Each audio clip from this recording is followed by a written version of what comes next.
everyone, for the reconvening of the meeting. Will everyone please rise for the Pledge of Allegiance?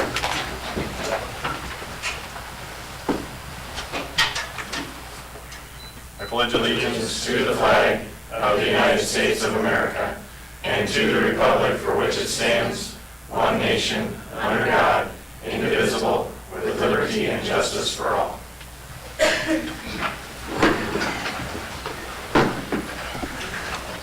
Please note everyone is in attendance except Councilwoman Senior. I will also make a brief announcement with regards to our reports. Our public library public hearing meeting is going to get tabled to a later date because we don't have the figures for that, the construction figures yet at this point. And we'll probably be discussing the next meeting, which will come up, and there's August 6th. Okay? First of all, I'd like to introduce our new employee, Joel Cordum, and Jack. Thank you, Mayor. Joel started last Monday with us.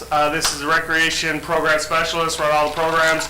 Mike Murtis was previously in that position.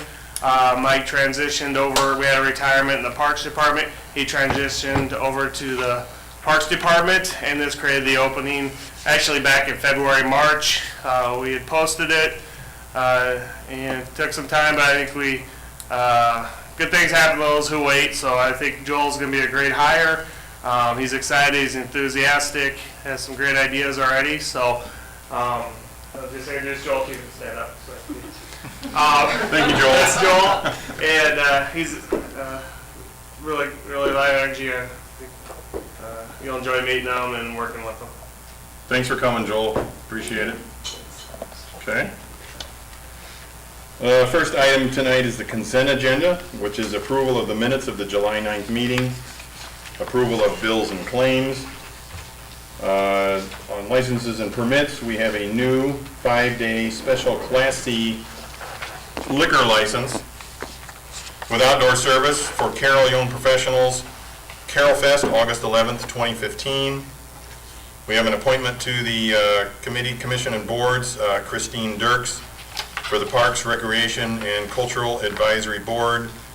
She is going to serve a 3-year term, which will expire on May 31st, 2021. Need a motion to approve the consent agenda? Do you need the motion to include the change of tabling the discussion? That would, yes. We'll also have to include a motion to table that. No, we'll do that later. Just do that later. Okay. Yep. Motion to approve the consent agenda.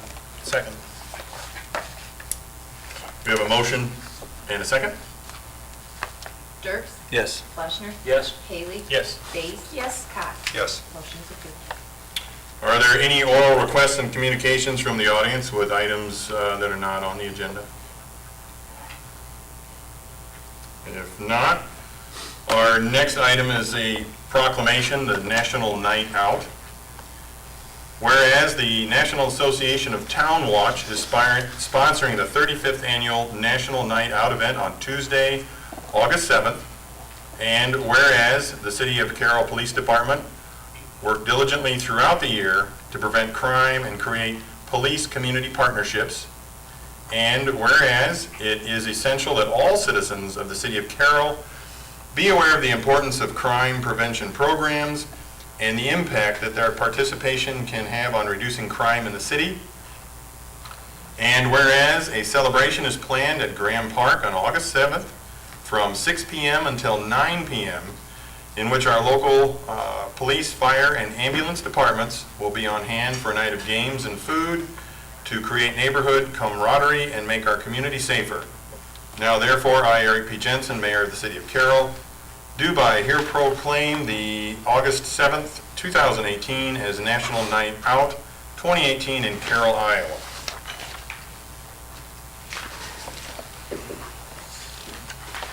Our next item are ordinances, and seeing none, we will move to resolutions. And our first resolution is the fiscal year 2017-18 year-end transfers. And Laura, please. Thank you, Mr. Mayor. Before you tonight is something that we have brought to council every year for the number of years now. It's a listing of all the transfers from one fund to another. These items in the resolution were included in our 17-18 re-estimates when we were putting together our fiscal 19 budget. This is a process that we go through at the end of the year, so we can work on, or I can work on closing out the books and having final numbers for our year-end that ended June 30th, 2018. Also attached is a list of all the funds and the effect that the transfers will have on each fund's ending balance. It also includes a comparison of what the June 30th, 2018 ending fund balance was re-estimated to be when we were putting together a 19 budget. In many cases, state code does require us to deposit funds, special revenue funds, into its own specific fund, and then transfer out to a different fund where eligible expenses maybe were paid out of. It's just the way we do governmental accounting and our tracking of our revenue and expenses. For many of the funds, the differences between the projected ending balances and the actual ending balances is revenues collections were greater than what we had anticipated, and the expenses, our operating expenses, were less than anticipated. Though in some cases, there were projects that were not complete as of the end of June 30th, when we closed our books, that we're planning on bringing something to council, doing a budget amendment so that we have the authority to complete those purchases in our next year, our fiscal 19. I don't plan to go through each individual item, but if there is a question about any particular transfer or what it was for, I'd be willing to discuss that. If not, I'm looking for a motion and approval of the attached resolution authorizing the transfers for our fiscal year 17-18. So moved. Second? We have a motion from Councilman Haley and a second from Councilman Kotz. Please vote. Kotz? Yes. Fleshner? Yes. Dirks? Yes. Haley? Yes. Bates? Yes. Motion is approved. Thank you. Our second item is a resolution to determine the necessity and setting dates of a consultation and a public hearing on a proposed Rolling Hills South condominiums urban renewal plan and a proposed urban renewal area in the city of Carroll. And Mike, please. Thank you, Mayor and Council. As you recall, on your February 26, 2018 City Council meeting, action was taken to proceed with creation of the urban renewal plan to support the development incentive in the form of tax increment finance, or TIF, rebate agreement with 704 Development Corporation related to the development of Rolling Hills South condominiums. Tonight is really the first step in creating that urban renewal plan. The attached plan outlines an incentive of $72,000 to 704 Development Corporation in support of their workforce housing tax credit. Additionally, it permits for the reimbursement of city legal, administrative, and other related costs to support the creation of the urban renewal plan of up to $50,000. And finally, it permits future, yet to be determined development agreements not to exceed $100,000. The city has worked with Allers and Cooney to develop and create this urban renewal plan. And also attached is a resolution that starts this process.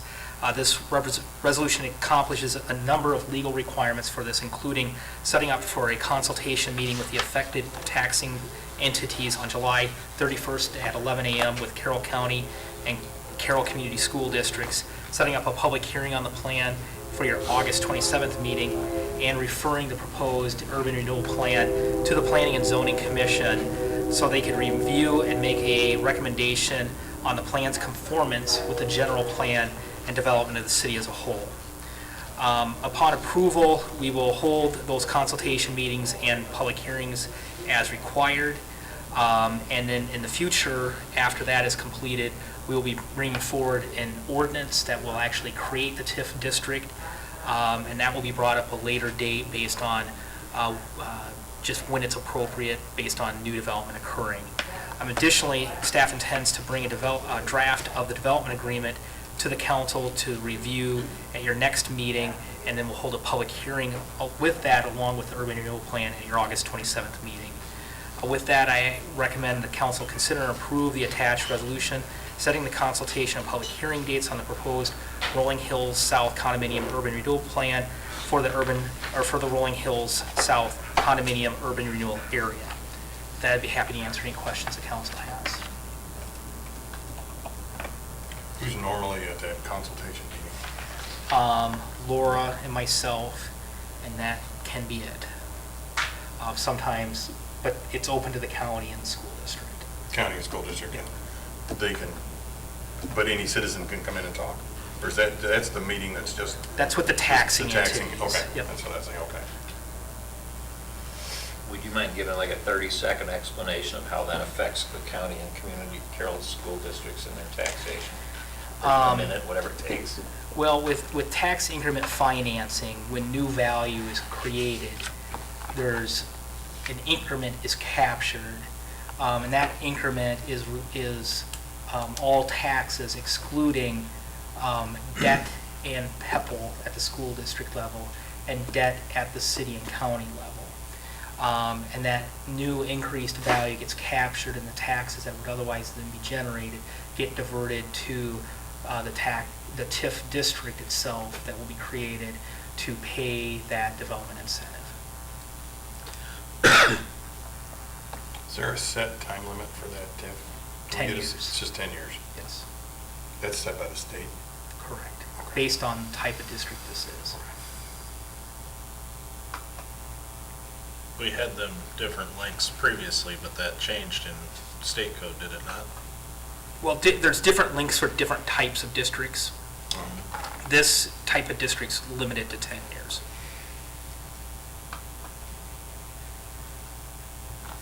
So we have some, for example, in our downtown district that are ongoing. There is no sunset on those districts.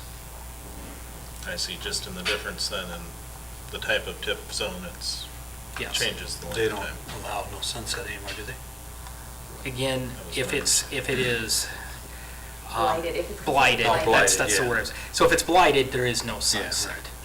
But if it's economic development. economic development, thank you, Laura, then there is sunsets, depending on the type it is. I really appreciate this document, that in and of itself, this is well laid out and gives us a great jumping off point. Thank you. Any other questions for Mike? If not, I'll need a motion to approve the resolution setting the consultation meeting for July 31st, 2018 at 11 a.m. And that the public hearing will also occur then on August 27th, 2018 on a proposed Rolling Hills South Condominiums Urban Renewal Plan for the Rolling Hills South Condominiums Urban Renewal Area. So moved. Second. I have a motion by Councilman Haley and a second by Councilman Fleischner. Please vote then. Haley, Yes. Dirks. Yes. Fleischner. Yes. Cox. Yes. Base. Yes. Motion is approved. Thank you.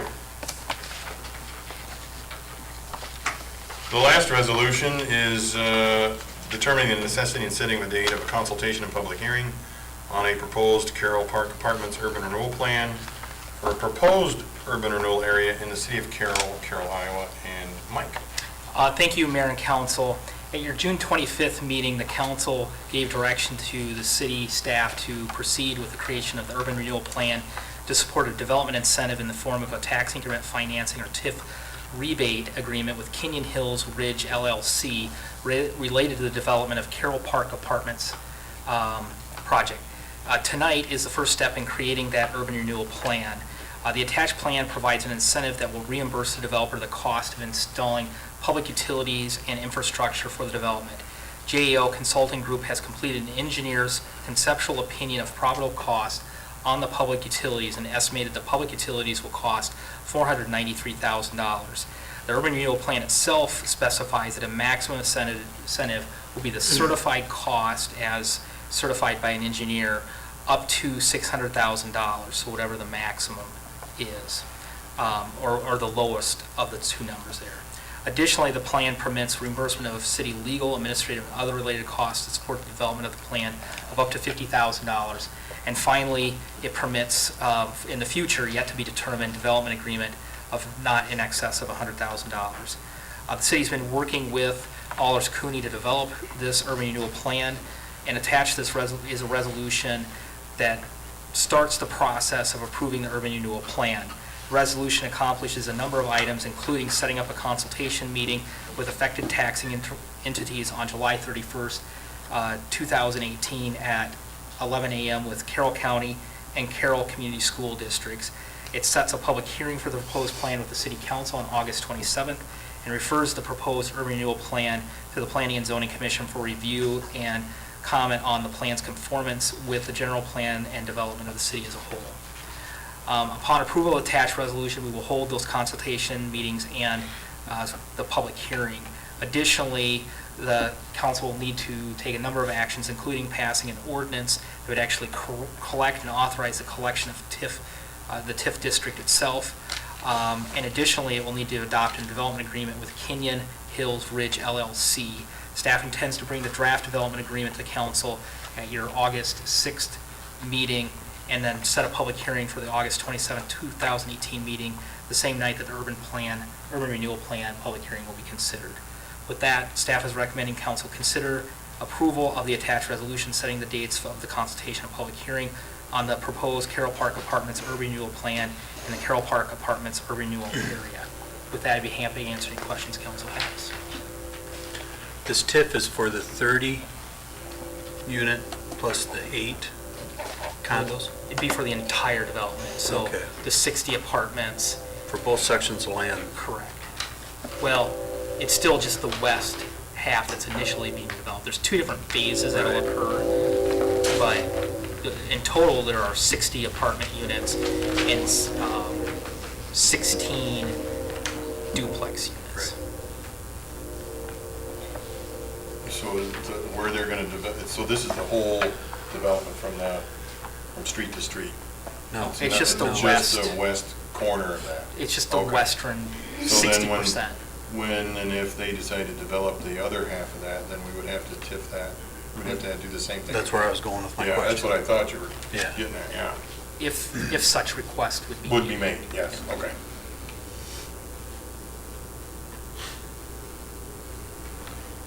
Any other questions for Mike? If not, I need a motion to set the date of the consultation as July 31st, 2018 at 11 a.m. And a public hearing and adoption of the proposed urban renewal plan to be held on the August 27th, 2018 meeting for the proposed Carroll Park Apartments urban renewal plan for the Carroll Park Apartments urban renewal area. Second.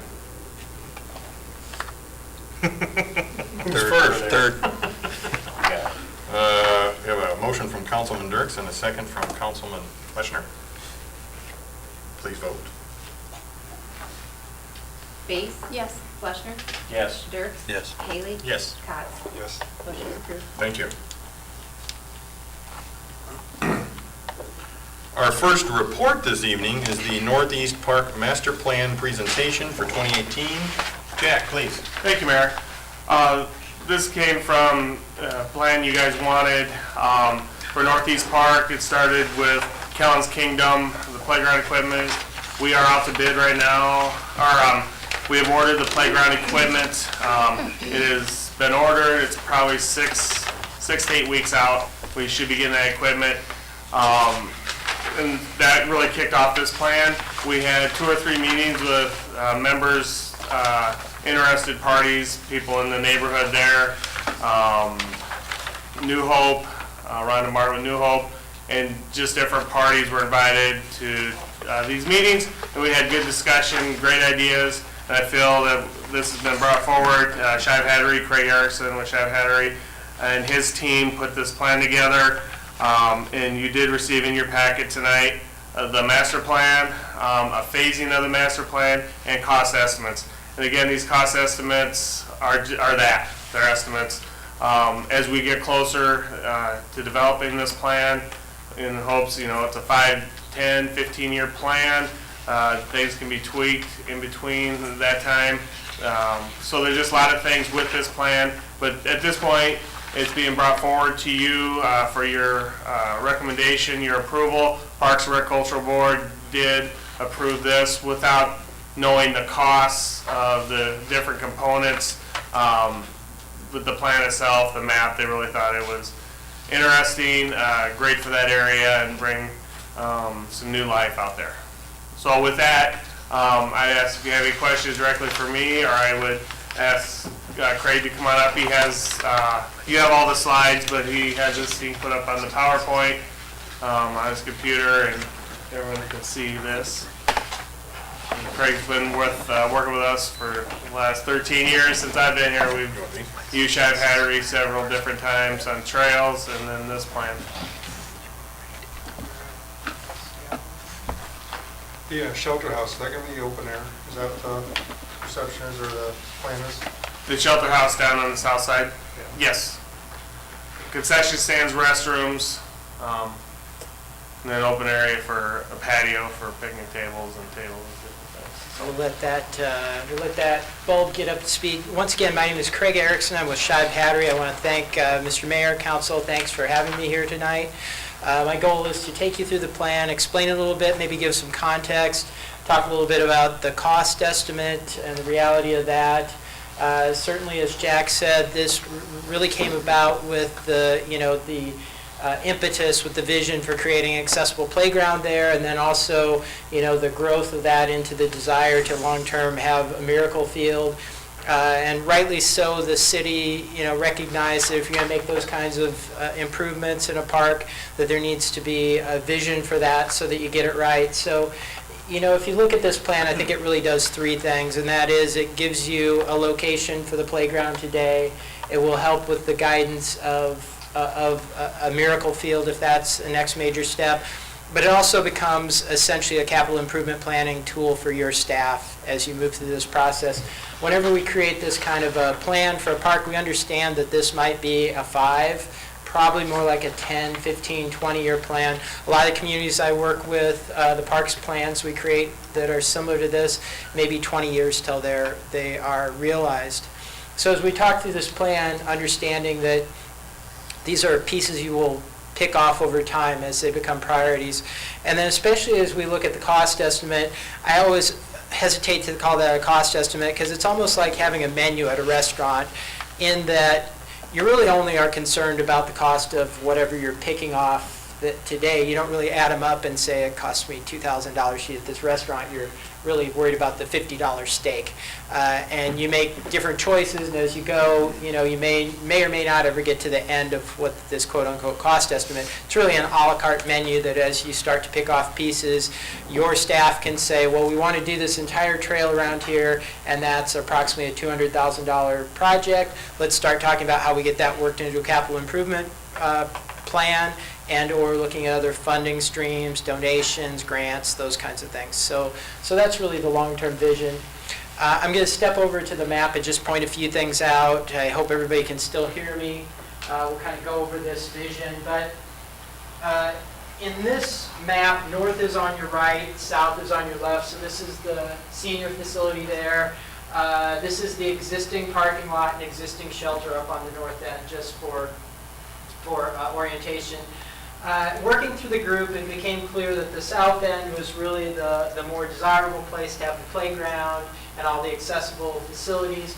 The darker tan area you see there, that's the accessible playground, that's Kellen's Kingdom, with a long-term vision that if a miracle field were to happen, you would connect the two with a plaza that would have a shelter and restroom that could serve all those users, the league users that would come, the event users, and that you would bring a parking lot in to do that. And all these things need to be designed to be fully accessible. So, once you come on site and park, you can get everywhere. So once again, playground, plaza, miracle field parking. Then we started to look at the rest of the park, what else should happen in the park to bring it up to speed. We talked about, do you still leave the parking on the north? There have been some concerns about that. It was determined that it would be good to leave that in that this becomes more of a neighborhood park function. This is kind of a community park function. And you would improve that parking, still allow access there, improve the shelter house, pave this parking. Right now, one of the complaints is the fact that it is gravel, so that's included in the plan. Another major component of the plan is the idea of looping it all together with a walking trail. Very popular feature that we find in almost every park plan. Neighbors love to have, a loop trail that they can walk. The little scallops you see coming off the trail are the idea that those are places you could put a fitness trail. You can stop along there. Ends up being a great great facilities for seniors. And as we look at Iowa's aging population, having this kind of a facility that's fully accessible, includes exercise facilities, is a great idea. Big open play field, which is always important in any sort of park. The idea that we would resurface and improve the basketball court, leave it where it's at. For right now, we're showing the existing playground. There's still some value there that you might leave that. Long term, you may choose to not have that anymore and only have the one playground. And there's a couple reasons on that. Number one, part of the desire of an all-inclusive playground is really to mix all children, of all abilities, and have that become the one play resource. So that makes a lot of sense. And then also just from a long-term viability standpoint, where you put your money, where you update, maintain equipment, those kinds of things, and maintain equipment with modern safety standards. Every few years, the safety standards change, and equipment kind of goes in and out of being up to code. And so every now and then you have to upgrade, so it kind of doesn't make sense to do that both places. So for the near term, while there's still value in that, and it makes sense, you would long term, you might consolidate that, and then maybe even consider expanding that playground. Didn't show that, but that's an idea that was talked about. Some other things we talked about was the idea of maybe coming in and in certain parts of the park, planting them in like a native prairie, so that you could have more of a natural experience in here, and it cuts down on the amount of mowing and maintenance you do in your parks. So you still leave a big, wide open green area, but there would be a possibility of coming in and creating some low maintenance areas, which helps with budgets, and also creates a more natural environment, so you can have a couple different, very structured, active environment, kind of open play, and then maybe more of a natural area that the walking trails go through. We did show the idea that maybe coming over to this tree area, you could create a little overlook area that would be fully accessible. The equivalent of getting up in a tree house, but you would come out on a deck that would be up in the trees. Once again, a fully accessible experience. So that's really the entirety of the plan. Before I leave that and go to the other pieces, are there any questions about the plan that you have, or input that you can give us? I have a couple. Well, one for sure, if we don't have parking right away, that East 12th Street there, there's parking along, there's room for parking. Even if this parking lot were developed as it is, you would have extra parking available there. Is that street wide enough for that? Yes, so currently you can park vehicles all along there, and there's an existing curb ramp right there. So in phase one, we will build the parking lot, and then we'll build a accessible sidewalk out to connect to the curb ramp. So you can park on the street, get up the curb ramp, and it will be accessible. Now, the one piece of that maybe is, the one piece of that might want to consider is technically none of these parking stalls on the street are called out as being a handicap parking stall. So that might be a piece that you'll want to look at long term relative to that. But in terms of your existing infrastructure and that new playground, you can connect it fairly simply with a walk, and people can park on the street and get there. And obviously, as a dead-end street, there's no through traffic, so it does lend itself to going down there and turning around and parking on the north side of the street. So, yes. How long is that circle trail through there? That's a great question, and I believe I'm gonna guess that that's about a quarter mile. I'll get you. I can get you an exact distance, and I think I knew it at one point, but I apologize. I don't have it right off the top of my head. Is the outside trail, is that part of our bike? Yeah. I'm glad you mentioned that, because I did fail to talk about that.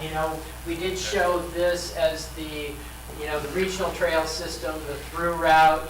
The exact route of that remains to be seen, right, Jack? Depends on that little field to the north. Yeah, this acquisition, long-term, or whatever piece of that would allow the trail to go through, I don't want to indicate that the city's acquiring this. What the city would be acquiring is some route further, is what I mean. So yeah, right now we're showing it coming up the east side, going across the north, and then we'll come out somewhere up here. And that would be driven a lot by the development plans on that parcel long term. The width of the trail on the outside, is that going to be the same as the walking trail on the inside? Actually, they are shown at two different widths. So the That's what I regional was- trail connection is 10 foot, Okay. and then the interior trails, I believe, are shown at 8 8 foot. foot, okay. Yes, yeah. So there's a hierarchy there that has to do with the amount of traffic you would expect.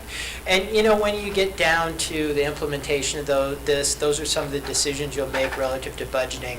You may decide at some day you want to do that walking trail, but it's only going to be 5 feet because that's, you know, what you can afford. We're kind of showing you the optimal condition, understanding there are decisions you can make later on to control costs. What's the minimal width for 2 people to walk abreast? 5 5 feet, especially in a fully accessible trail, 5 feet is kind of the, or not trail, sidewalk condition, 5 feet is currently it. If you did less, and I think every 200 feet, you'd have to include a 5-foot section where people could bypass and have a wheelchair.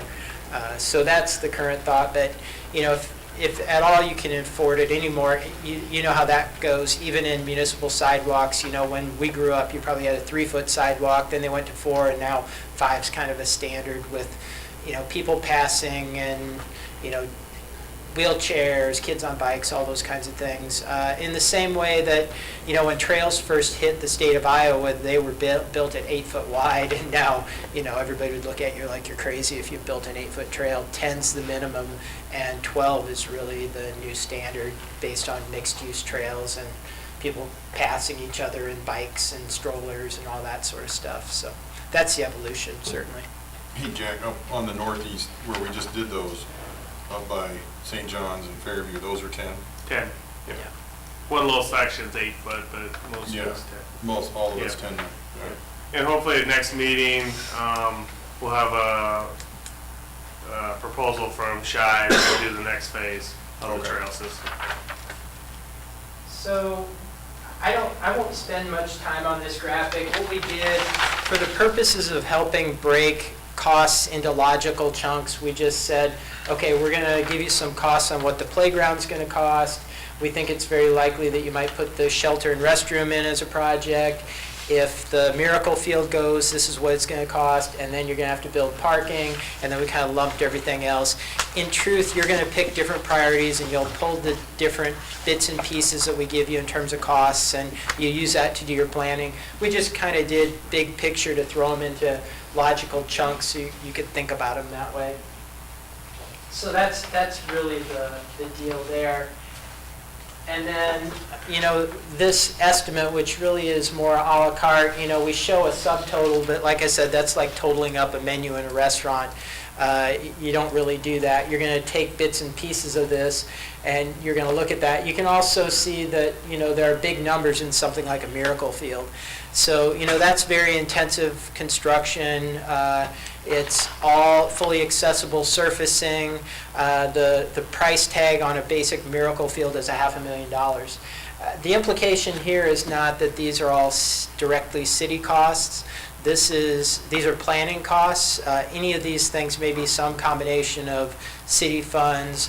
A lot of them may be driven by fundraising. Certainly, we know the playground has been done that way, you know, to the credit of the Tigas family and, you know, all their supporters to help bring that money to the table. For that to happen, I think the idea for the Miracle Field would probably necessarily be something similar to that. And on those kinds of projects, when you look at other communities that do those, they generally have large corporate sponsorship. You know, those are not driven by grassroots money, and they are not driven by communities themselves. Typically, that's where you're looking for sponsorships. So, you know, all those pieces give you the bits and pieces and parts. Yes, it totals up to $1.9 million, but that might be over 20 years or it might be never, depending on what choices you make. And then in the master, in this cost estimate, which I won't go through, we give the detailed breakouts. And that's where, as you make different decisions, we can pull out bits and pieces and basically reconfigure in whatever way to make that a planning tool for your staff. So I guess I don't want to put too much emphasis on the big numbers on this. That's something you'll control with the decisions you make moving forward. So questions about that? What's the purpose of the detention pond? Is it necessary? Is that what we need to keep water? Yes. Because of the accumulation of the water coming off the parking lot, that sort of thing? Yeah, so as you add hard surface, we'll need to deal with that on site. Now, if you've been out there, you know that site already kind of lays out where that southeast corner is low, and then there's a mound that's been built up there.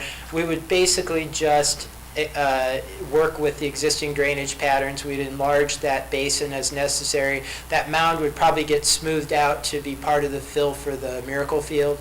So, kind of working with what's out there, and all those calculations would be done in the future. It would not be a huge pond because we're not talking, basin. It would not actually be a pond.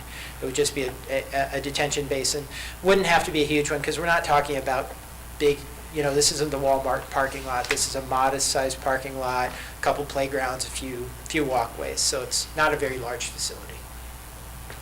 Wasn't there a bike thing out there at one time or another? BMX. Yeah. Before my That's time. what that mound was for, wasn't it? Yeah, I think they did the project for the golf course. Yeah. And they moved the That dirt. dirt over there. Oh, okay. I wasn't here, but that's what I remember hearing. So that mound essentially sits right here, and then that existing drainage basin is basically where we're showing the future detention. So, just for reference.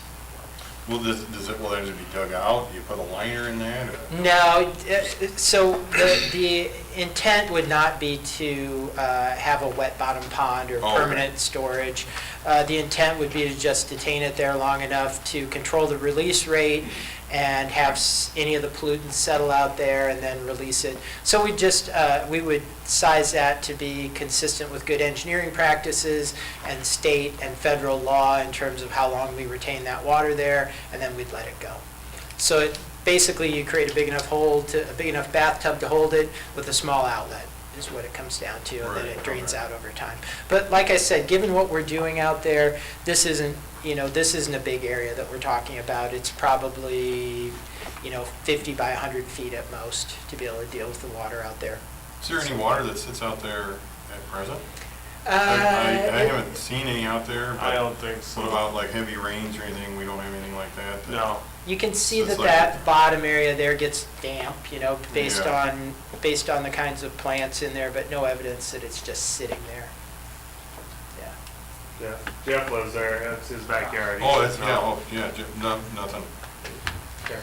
So the Plaza Shelter there's got a price tag of $325, and that's got the restrooms in it, correct? Yes. Are those restrooms in the planning phase, is that sized for everything, or is that something we'd have to look at adding on later to do the capacity? Yeah, we basically sized it to handle the full build out. So that's, and, there's a few guesses that we're making depending on what kind of programming you have out there and number of people.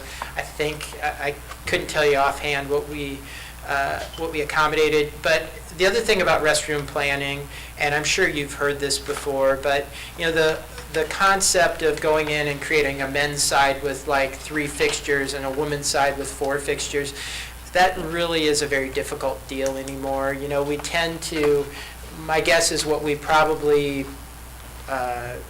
costed there would be 4 basically single, you go in, there's a changing station, they're unisex, they are fully accessible, each one, they're large enough that you can bring they're basically family-style restrooms, and they're not gender-specific, just in terms of dealing with all those issues. So I think you'd be looking at that shelter, and then on the back side, you'd probably have 2 on each side, so you'd have 4 fully accessible individual restrooms to deal with all the modern issues that have to do with restrooms. Is there any rules specific, because this is a handicap accessible facility, that there has to be more handicap accessible restrooms? I mean, Well, and that's how... Is that something to take into consideration, that we're catering to a particular crowd, that Yeah. would you want more than just one accessible? No, bathroom? all four of them would be fully accessible. They're all Oh, so you'd have yeah. them all that way, okay. Yeah, you don't discriminate Right. one from the other. Perfect, You okay. make it large enough that you can get, a wheelchair and two people in there. You can bring the other kid in if you need, or other kids. It's just that having that flexibility, especially in this kind of facility, and having multiple ones, because a lot of times those restroom trips aren't, they're not real quick in and out. Sometimes it takes a little while, so I think we've got that adequately covered in the planning, at least. Certainly, there's a level of detail planning that will happen relative to that will answer all those questions for you. Certainly something we've taken into account. We've upped the number of handicap parking stalls. On that size of a parking lot, if you were to apply sort of normal ADA code, I think you'd only need 2 or 3 spots. We're showing Right. many times that. Again, we're catering to a particular group that, And we have worked with, as Jack said, the stakeholders and the Tiggises have been really good about helping us understand, kind of what it takes to get, to get a child with a disability in and out of there. We designed a drop-off area where, the drop-off area here is about 3 vehicles long, so you can come in, pull the van over, you can, unload, and then you can go park. And in that instance, you wouldn't even need the accessible spots. If these were all full, you could still unload here and then, pull over into one of the other spots or pull out onto the street. So lots of flexibility built in to try to make it work as well as we can for everybody of all abilities. right. So, yeah. Great question. We have somewhat unique soil here in the Carroll area. Have you taken that into account in some of your estimates? Probably not to that level. Our engineers are, anything having to do with the parking lot and paving, our engineers are pretty conservative, and they will have accounted for some subgrade conditions in that. I can't tell you we would have accounted for all of them because we haven't seen borings or specifics on that. So that's the purpose. If you look in detail at those estimates, there's always a contingency down at the bottom. And that's where, anything above their normal, overly conservative kind of outlook on things, which normally they do, would certainly have some room in there to deal with unforeseen subsoil conditions. Sure. I understand that's a Over- 20% contingency that you have programmed in. Yes, at master plan level, we always have a pretty big number in there for just that reason. There's so many things you don't know and might change, and so in terms of over excavation or liming or having a rock subgrade and some drainage in there, those would all fit. Whichever of those methods we would pick, I think those would all fit under there in this size of a facility. Thank you. Yeah.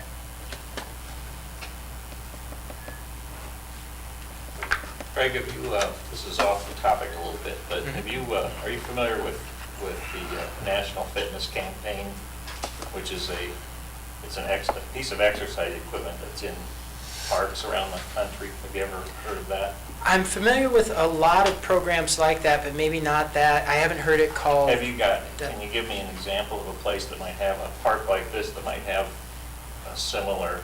Have the fitness stations? Yes. It's very interesting. So back in the 70s and 80s, these things first came around and they were hugely popular. And then they kind of went away. They were called obstacle courses, if I remember. Well, some of it, Yeah. but a lot of the stuff was, a lot of it wasn't very adaptable to multiple levels of fitness, right? Might be an incline sit-up board, which if you're a senior. I'm looking at one on my computer actually Yeah. right now that has quite a variety, and it seems like something that would be a They had nice one of fit those out in there. I thought they had one of those in Des Moines. Oh, gosh, A little yes. they're- circus, a little circle thing like that. Yeah, You that- do push-ups at one Yeah. spot, and then you do pull-ups at another. Yeah. And that's so- what we're intending there, Yeah. Jerry. But, Yeah. but So those types of, that type of equipment will Well, I have understood that to circles. be around individual spots Yeah. along that walk trail. This is like all so, in one spot. It'd be almost a pad. yes. Okay. And that's a good observation. We actually talked about that. Right now, we've shown it sprinkled along, which is one model, or you could put all those little individual pads that we kind of costed as, 50 square foot, 50 square foot, 50 square foot. You put all those together, you get 500 square foot, and you put all of it in one place. So that's a decision you can make. And then the other part of that thought that I was just going to complete was the nature of that equipment has changed a little bit, and a lot of it's more friendlier to seniors. It might be a seated bicycle station, or, might be something that there are multiple ways you can use that as opposed to, kind of one way. There's not a lot of people who can do pull-ups, right? You got to be pretty fit to go do pull-ups. So, so yeah, just the modern version of that, I think, is what we would expect to see.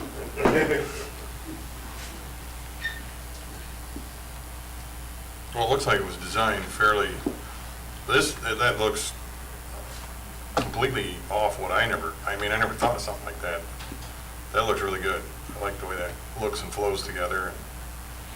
Well, we appreciate that. I think it'll be a great project over time, and, credit to the Tiggises and that group for being the motive force behind this. And I think it's going to be, so many of the communities we work with are looking to put in fully accessible playgrounds and miracle fields right now because they see the benefit to that to all of their residents, And really the way to look at it, you can think about design as the old version the old nomenclature would be handicapped or accessible. I think the real way to think about it is universal. How do we design things so that it accommodates everybody, no matter what level of physical, mental capabilities? And then you don't really have to think about accessibility per se. It just becomes something where anybody can use it. And like I said, as you look at not only people with kind of known or identified disabilities, but you look at the aging of population, especially in Iowa, especially in the more rural parts of Iowa, having things designed universally so everybody can use it is just, I think, good practice. Well, and just some of the issues that we've had, some public concerns about some of the stuff that goes on in that park. I mean, this goes, Jeff, this completely takes, I think, a lot of that out of there and makes it a neighborhood park, makes it friendly for the neighbors. What phase, I know part of it's supposed to be constructed this year, is that not correct? What's going to happen this year and when is that going to happen? Jack? Yeah, sorry. Playground equipment's been ordered. That area down there's been ordered. We're about 6 weeks. This piece here. 6 to 8 weeks before we get it. You'll probably have a 3-week time frame after that, which will do some groundwork. We'll set the poles. We'll pour the concrete, put in the rubber matting, connect all the playground equipment. We'll have that part done. The question that I'll need to ask is that sidewalk from the playground equipment to the road, so that we have access to it, if that'll be done this fall or if it'll be in the spring. So there won't be any parking yet this year? No, Okay. no parking this year. So that's kind of where we'll be at with that. I know there's the neighbors, I've had calls since we've met about lighting, some additional lighting, some cameras for some of that.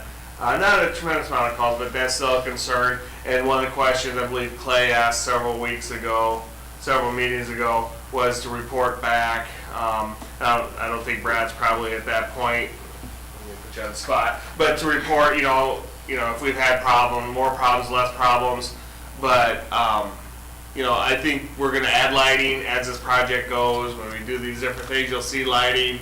I don't think we're at the point where we want to put cameras out there, but I'm just letting you know that a few of the residents are expecting from me some more information about the problems with the activity that is not acceptable up in that area. So, and I do want to forget, Clay, you had asked that, an update. So I don't know if Brad can maybe just mention real quick.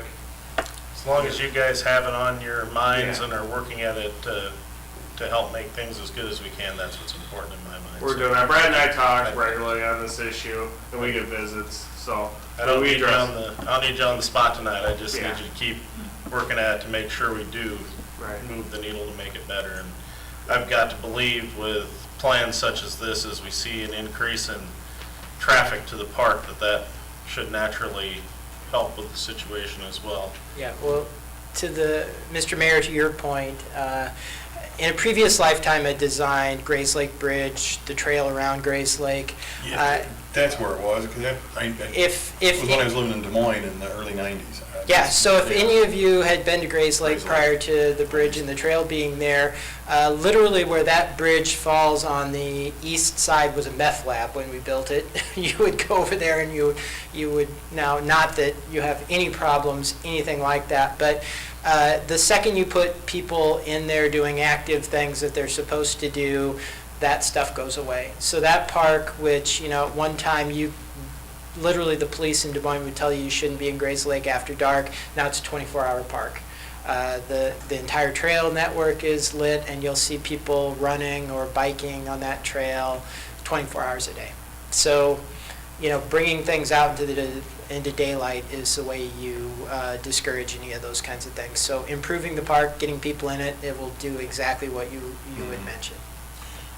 Craig, for purposes, because the Kellen's Kingdom we're going to put in there, is there a way to break up that parking lot so that we could at least get some of that done and get off-street parking for the purposes of that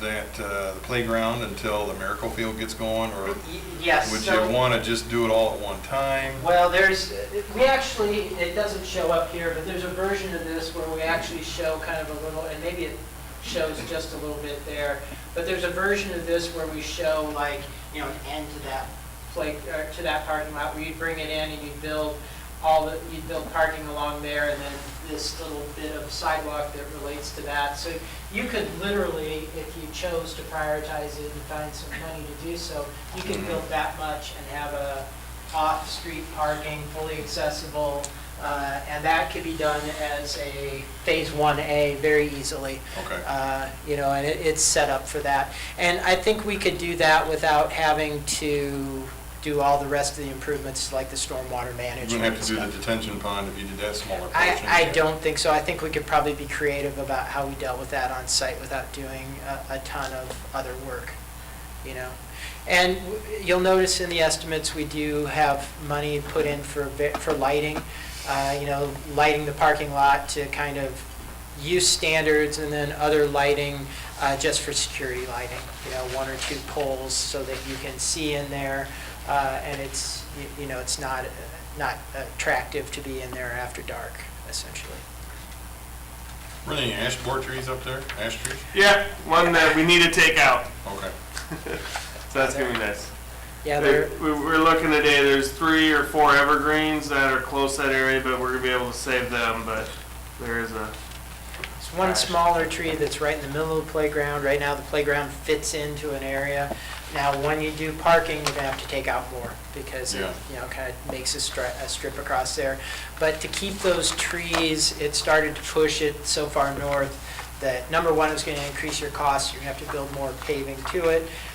And number 2, you start to lose your green area in the middle, which obviously, everybody expects to have a nice open area in the middle of the park to fly kites and pick up softball and everything else that happens there, so. There's still a way you can keep a significant amount of trees in there and still keep Yes. it open though, too, Yeah, by all means. Yep. We have a history, if we remove trees, we plant a couple in Yeah. their place.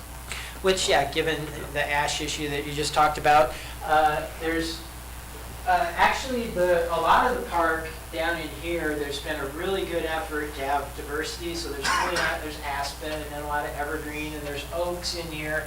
But a lot of this stuff up here was planted at the time when it was almost all ash. Mm-hmm. So certainly these are trees that over time probably are going to need to be taken down and replaced I'm not familiar enough with if you've done a plan for ash mitigation or not yet. That might be part of it for you.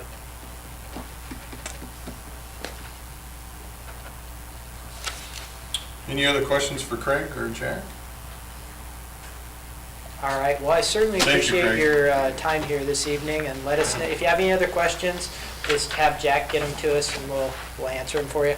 And I am going to get you a distance on that walking loop, because I have that question myself, so we'll get that to you and have Jack feed that back to you. Ultimately, we do have some people that Oh, gosh, yes. really work hard on their fitness, and they want to know exactly how So, much they walk. earlier I mentioned Grays Lake. Part of the success of that park has been that it's almost exactly 2 miles around. So people love it because they know, okay, 2 miles, Yep. 4 miles, 6 miles. And so if this worked out that it was a third of a mile or a quarter of a mile, people really like to have that. They know, 1 mile, 2 miles. Well, and if it's interconnected with the current trail that we've already got, it makes it all that much bigger, and they got a little Oh, yeah. quarter-mile loop they can do in addition, so. Yeah, we'll get that information back to you. And then, if we find that it's really close to something and we could tweak it a little bit and make it exactly a quarter mile or Yeah. exactly a third mile, that would be awesome. Awesome, yep. Yeah. Do you know, curiosity on that trail, what the grade change would be or elevation? So we change actually around? have designed it so that that entire loop would be fully accessible. So that means less than 5% in any place, So if you came to an event down at Kellen's Kingdom, you could get on that loop and you could take the whole family up around it with a wheelchair and a stroller, and it would all be accessible, no excessive grades. And then we actually put that that little walk in the middle at the suggestion of the stakeholder group. They said, hey, you don't always want to go a quarter or a third mile with that big a group. Wouldn't it be cool if we could do an eighth of a mile or whatever that ends up being? So we added the shorter loop in there, which I think was a great idea. Yeah, so a distance of the whole loop and then the 2 individual loops, that would be the distance, that'd be, Yeah, People and would like then, to know like that. I said, if we could tweak that a little bit and make it something that Little makes more sense, then I think we should definitely do that. Those are great suggestions. I appreciate that. So, anything else? Well, thank you very much for the time here tonight. And like I said, if there's any other questions, just have Jack let us know and we'll get back to you. thanks, Craig. Thanks a lot. If there are no other questions, I need a motion to accept the Northeast Park Master Plan. So moved. Second? A motion by Councilman Haley and a second by Councilman Cox. Please vote. Bates? Yes. Fleischner? Yes. Haley? Yes. Cox? Yes. Jerks? Yes. Motion approved. Thank you. Our second report this evening is pickleball courts, Northeast Park, and Jack. Thank you, Mayor. Before we go into that, can I just mention 2 quick things with Craig still present? We do have the Grand Park study tonight at 7 o'clock at the rec center, so we're working on that Grand Park plan. He's going to be down there. The Grand Park committee, similar to this Northeast Park, Okay. are all invited. We're going to be down there at 7 o'clock at the rec center. We're going to be in the activities room, depending on when Weight Watchers gets out. Hopefully we can get into that room.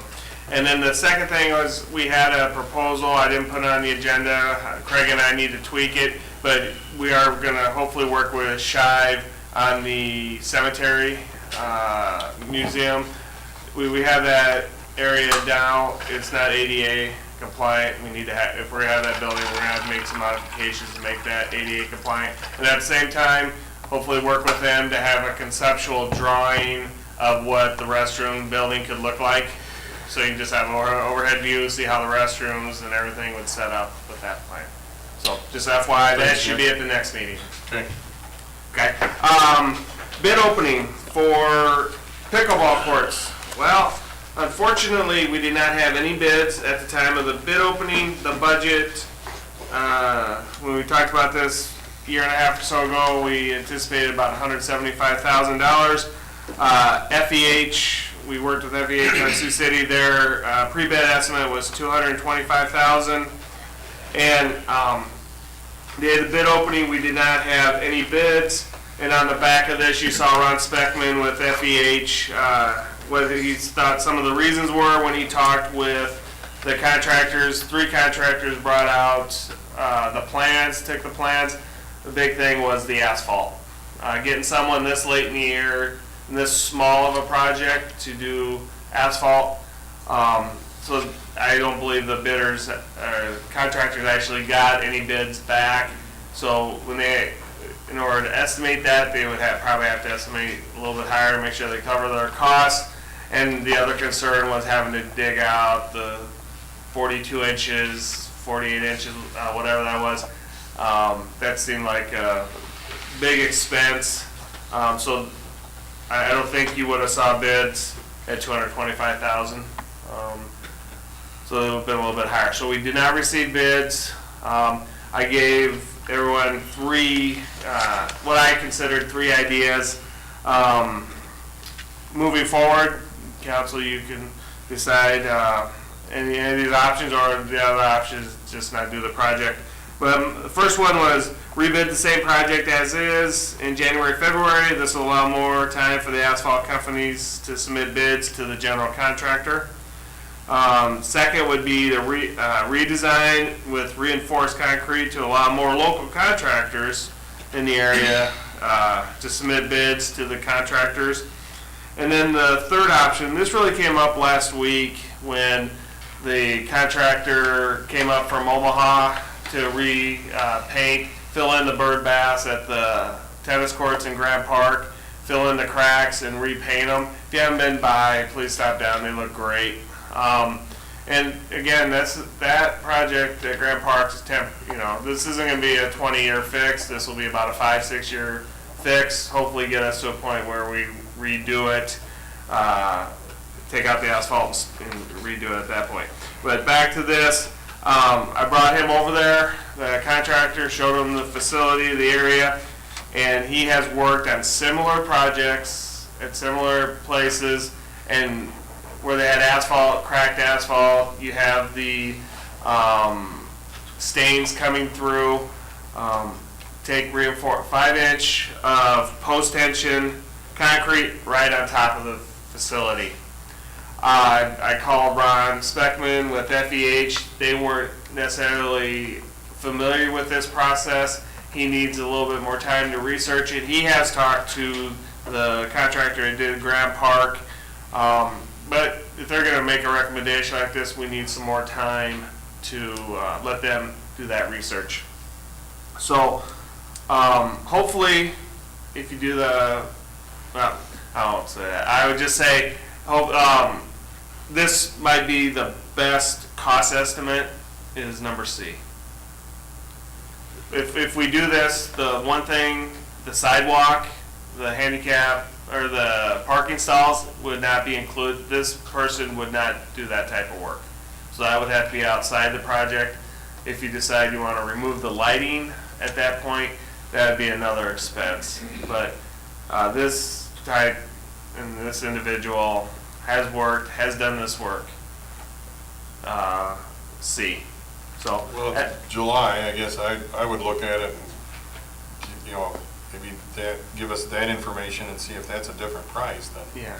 what we got here. I guess Yeah. if that comes in way out of whack, we always still can come back and rebid it in January, February. Yeah. This is You the got same 4 or project. 5 months here for Yeah. FEH to look at that, correct? Yeah. I definitely like number C, if that is a possibility, we can do that. The post-tension, you don't see cracks. Yeah. It's a long-term surface. I've seen tennis courts built that way 15, 20 years ago. They repaint them. They redo it. Well, we did out at Grant Park. They do that every 7, 8 years. But that seems like a good project. Probably get more people to bid on concrete than you can asphalt. Yes. A lot more concrete Yep. laborers.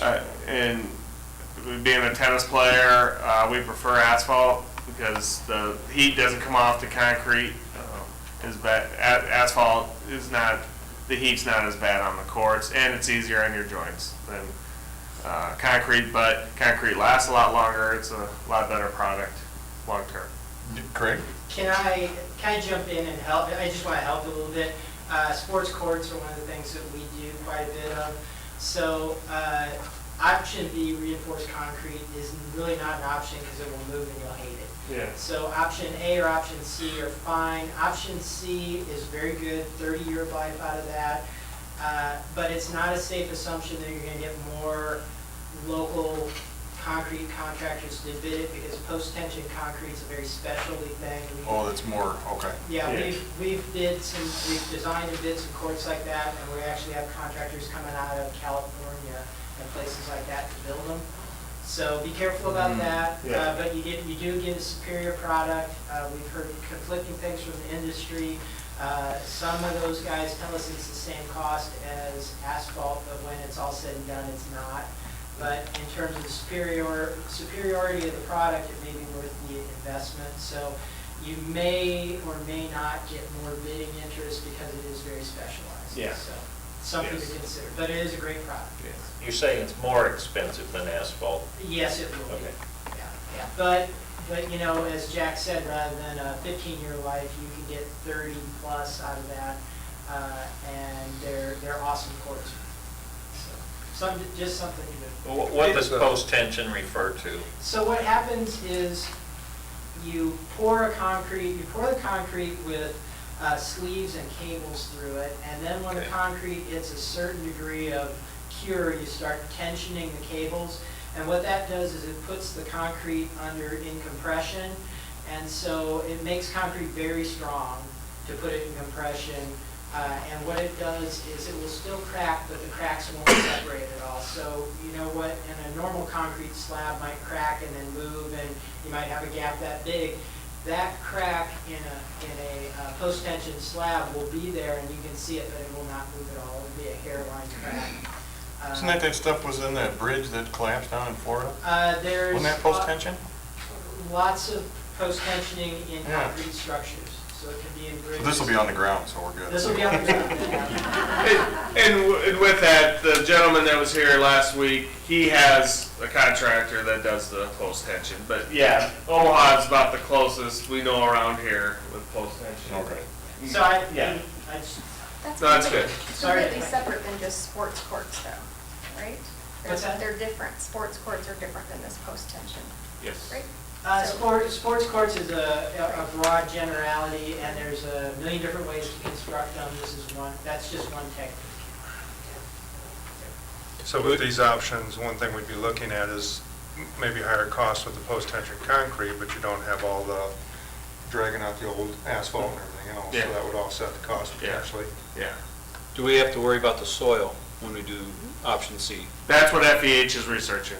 They want, if they're gonna give a recommendation, they wanna make sure that everything can stay, and they can go and put 5-inch post-tension Weighted right it. on top of it. Yeah, so that, Yeah. There'll probably be either a sand or a fine gravel layer between Yeah. those two things. And that will... Like a vapor barrier. Yes. Yeah. And then a granular layer, and what that does is it breaks the barrier, or it breaks the bond between the asphalt underneath and the concrete, so none of the old cracks and the crap in the asphalt will translate up to your concrete, and it also keeps the moisture out. Yeah. So they'll basically put a 4-inch layer of either very fine rock or a sand, and then that vapor barrier, and then you put the concrete on top, and it's all structural, and it basically floats on top. Basketball courts at Grand Park was done that way. The old tennis courts that were at Grand Park, we did that. They put in the rock, put the vapor barrier and the concrete on top. If you get a chance to drive by, and that was just reinforced concrete. That's been real good. We've 3 years, I think, into that project. Very minimal cracks. So, you got a question? About the joints of the people using the pickleballs, what's the best service for The what? them? The joints of the people using the Asphalt. Probably.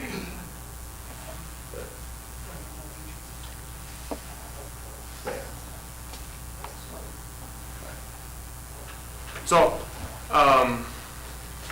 we'll probably do, since we didn't receive any bids, we're not gonna get the project done this year, we're not gonna rush it. My recommendation would be let FEH research this option C. Yeah, I think B is out, or just go with A again. I guess I'd look at C and then, because we got Yeah. time. Yeah. So I would make a motion to table it and come back with information from FEH on a recommendation on the post-tension concrete. We need a motion for that, or do we just go by consensus on that, or? So Okay. I think consensus works. Okay.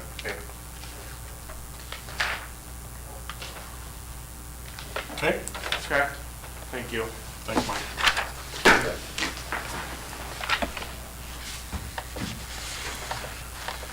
Our third report is the bid opening on the light fairway mower, and Jack.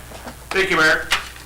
In the current budget, we have $50,000 for fairway mower. This is part of our process. We like to trade in our equipment before they become problems. Generally, 1,800 to 2,500 hours is what we like to get. After you see that number, they start becoming a cost to us with repairs. Our guys do a very good job with the equipment. They do oil changes, they sharpen blades, they check it over. We do all that in-house. We very rarely have to call John Deere, Kubota to come work on things. Our guys do a very good job with that. On July 11th, we received 4 bids. 4 bids, 3 different companies. MIT out of Grimes. You can see what their bid was. Turfworks out of Johnston and Van Wall out of Urbandale. Van Wall was the low bid at $37,349, under budget.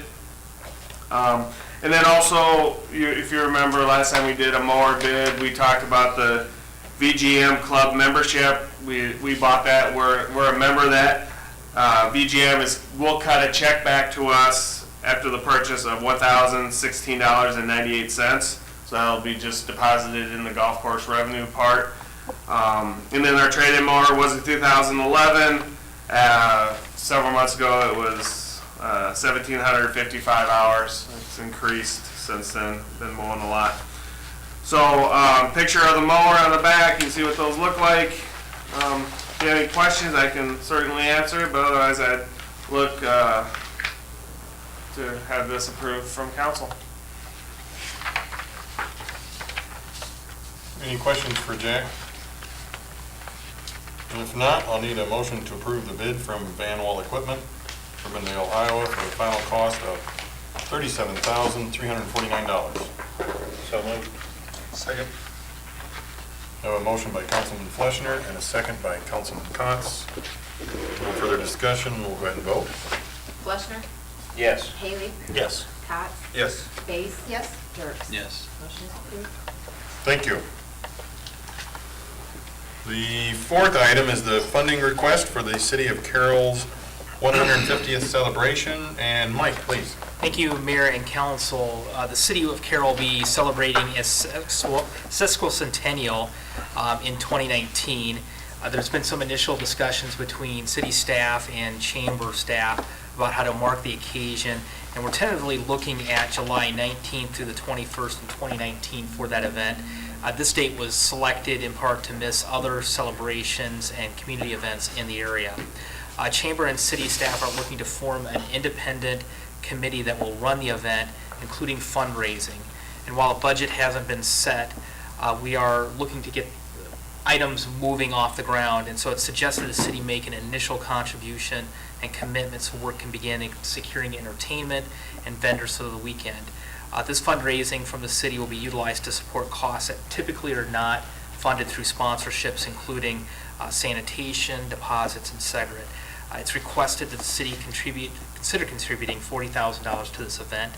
I would suggest this request be funded out of city hotel motel tax collections, and specifically $20,000 be contributed now out of the current fiscal year budget, and an additional $20,000 out of fiscal year 2019-2020 budget.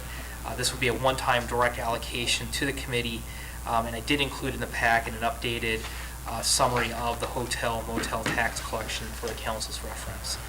With that, I'd be happy to answer any questions and would recommend approving said request. Do we know when Race Ryan is next year? This would be typically the first weekend this would be the opening time for RAGBRAI.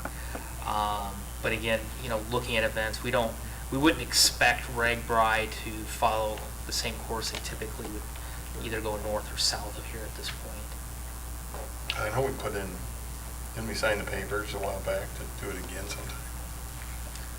Or something? well, we were asked, I think, due to some of the construction Oh, projects in the We community, just said to wait. we said wait, but Okay. we're still interested to do it in the future years. yeah. Okay.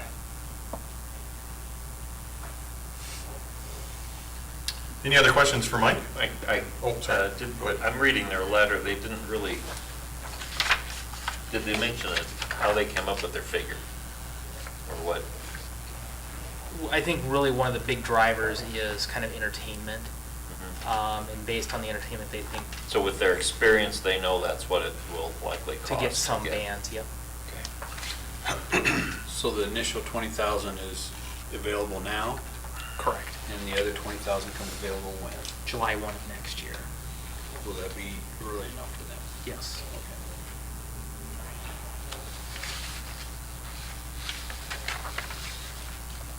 Any other questions for Mike? If not, I need a motion to approve $40,000 for the Carroll 150 Committee, funded out of hotel motel tax collections, with $20,000 for the fiscal year 2018-2019, an additional $20,000 out of the fiscal year 2019-2020 budget. So moved. Second. There's a motion by Councilman Fleischner and a second by Councilman Kotz. Oh, I'm sorry, Haley, my fault. Get used to saying that. If there's no further discussion, we'll vote, please. Bates? Yes. Dirk? Yes. Fleischner? Yes. Haley? Yes. Cots? Yes. Motion is approved. Thank you.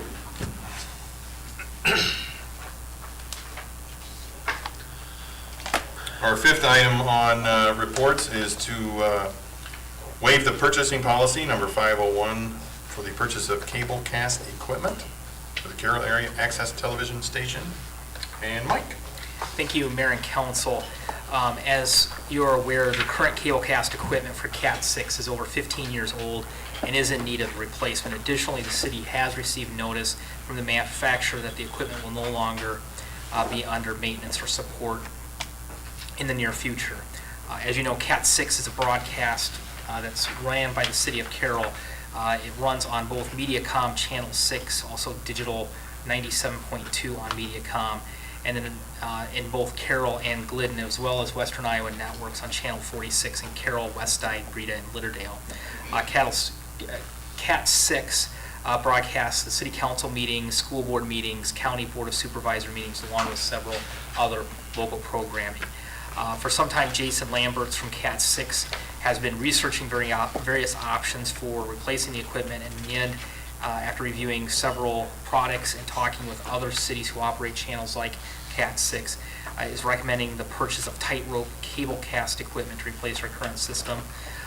Initially, we'd like to purchase both the base unit, a bulletin board option, and a streaming encoder. Since the council packets went out, we did receive an updated quote from Heartland Video Systems that was laid out on the dais. The proposed system is a little bit cheaper than what was included in the packet. It is $17,627.39. Due to the specialized nature of this equipment, we can only purchase it from Heartland Video Systems, who is the exclusive distributor for our area. So that is the reason for our purchasing policy waiver. Additionally, I would note that the system is upgradable in the future to allow live streaming of broadcast on the internet, along with video on demand services. The additional equipment for the live streaming and video on demand would cost an additional $12,950.20 upfront, with an ongoing cost of about $2,000 per year. And while this is something we'd like to do in the future and seek to upgrade, we'd like to start out with the initial equipment and look to add the live streaming and video on demand in the future. With that, staff is recommending Mayor and Council consider waiving purchase policy 501 related to requirements for competitive quotes and approve the purchase of the tightrope cable equipment, council bulletin board, and streaming equipment from Heartland Video Systems in the amount not to exceed $17,627.39. I'd be happy to answer any questions. Who's doing the maintenance and support of the equipment now?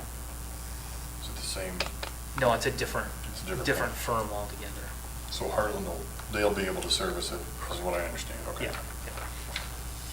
I have no idea what a bulletin board is, or an equipment, or streaming encoder. I don't know any of that stuff, so I'm taking your word for it.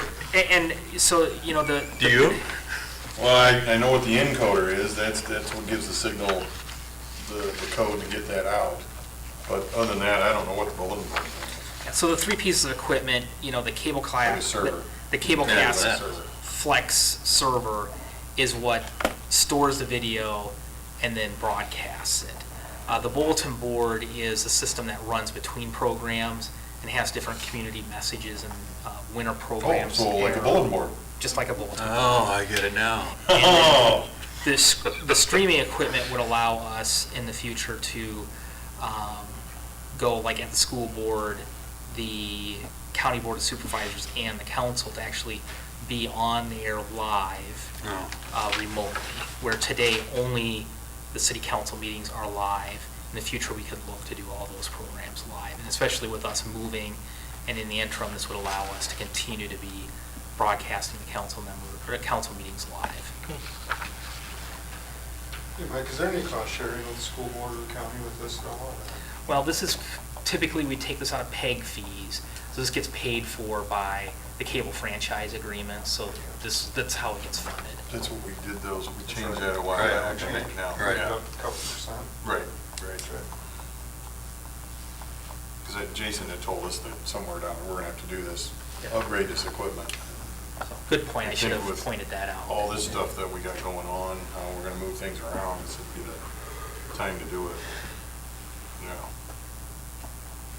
How long's this stuff good for? Well, the current equipment we've had for 15 years. So they're built for kind of 24/7, 365, long-term. But, typical computers, you're hopeful you can get 5 years out. You You get say it's longer. out of date as we hold the quote in our hand, that kind of thing? It can be, that's technology. It is, isn't it? But we should be able to get a good long life out of the system if maintained properly. Yeah. All right. So where does this go when we get moved out of here? Will this go down to the library and sit in that? We're still working On those that, details okay, out. gotcha. Okay. Ultimately, this will land in the new city hall. New city hall, right. In the interim, we're still working out that detail with Cat 6. Okay.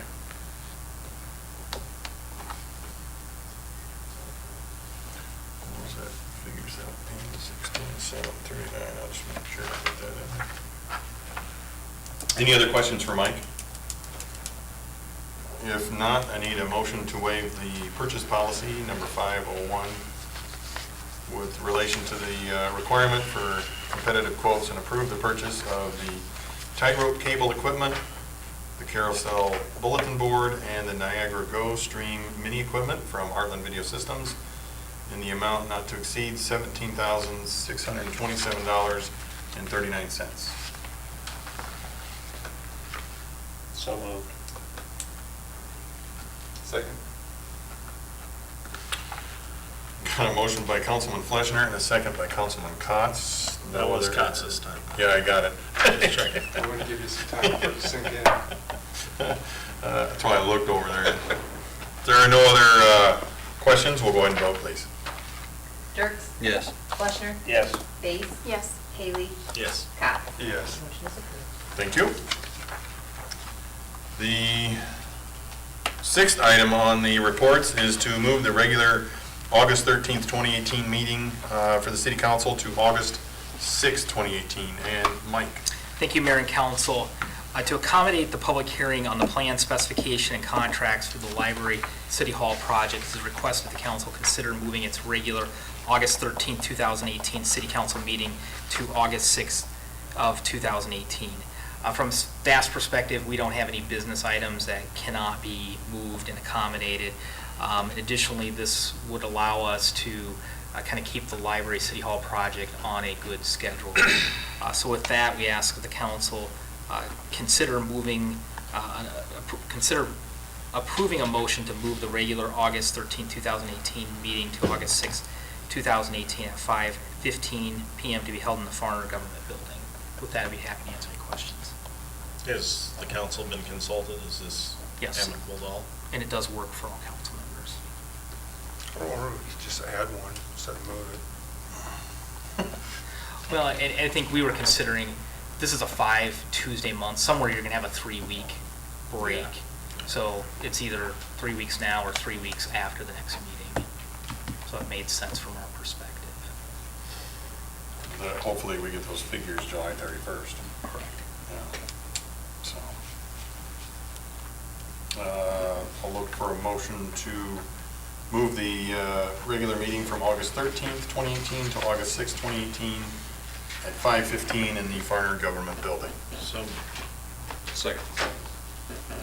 Got a motion by Councilman Haley and a second by Councilman Dirks. If there's no other questions, we'll go ahead and vote, please. Fleischner? Yes. Dirks? Yes. Base? Yes. Haley? yes. Cox? Yes. We need a motion to table the next two items. Yeah, I apologize for anybody that may have come for the next part of the meeting, but that will be August 6th. We were unable to get the figures. Somebody kind of, they just didn't get their part done. Not anybody here. So I need a motion to table the Carroll Public Library and Carroll City Hall public hearing meeting for August 6th, 2018. So at moved. 5:15. I'll second. Got a motion by Councilman Haley and a second by Councilman Fleischner. If there are no other questions, we'll go ahead and vote. Fleischner? Yes. Cox? Yes. Haley? Yes. Base? Yes. Dirks? Yes. Motion is approved. Thank you. I trust everyone's read the committee reports this evening and the monthly activity report. I have no comments this evening. I'm I do coming to have one. comments for the city council. Go ahead. On behalf of the Iowa West Swim Conference Board, I was the president this year, and we hosted our conference swim meet last Saturday down at the rec center.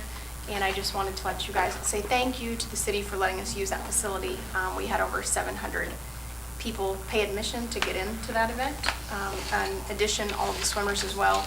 I mean, I know we put some citizens out of pocket for using the pool for the afternoon, but we had slated to be in at 11 and out at 4, and that happened. And it was a very successful event, and we had all good comments. The facility worked wonderful, so Good. just wanted to say thank you to the city for letting us use the facility. I hoped to do that before Jack left, but he Oh. snuck out. You had to get that He also business helped a out. little bit, so wanted to give him a thank you too. Thank you. Any other comments? Mike, city manager? I just wanted to relay from the Carroll Civil Service Commission, they did certify a captain's list in alphabetical order that includes Sergeant Bellinghausen, Officer Cottle, and Sergeant Schreck. So Chief Burke will be making a decision on that in the very near future. Thank you. Nothing else? I need a motion to adjourn. So moved. Second. I have a motion by Councilman Fleischner to adjourn and a second by Councilman Haley. If there are no other comments, please vote. Cox? Yes. Base? Yes. Haley? Yes. Dirks? Yes. Fleischner? Yes.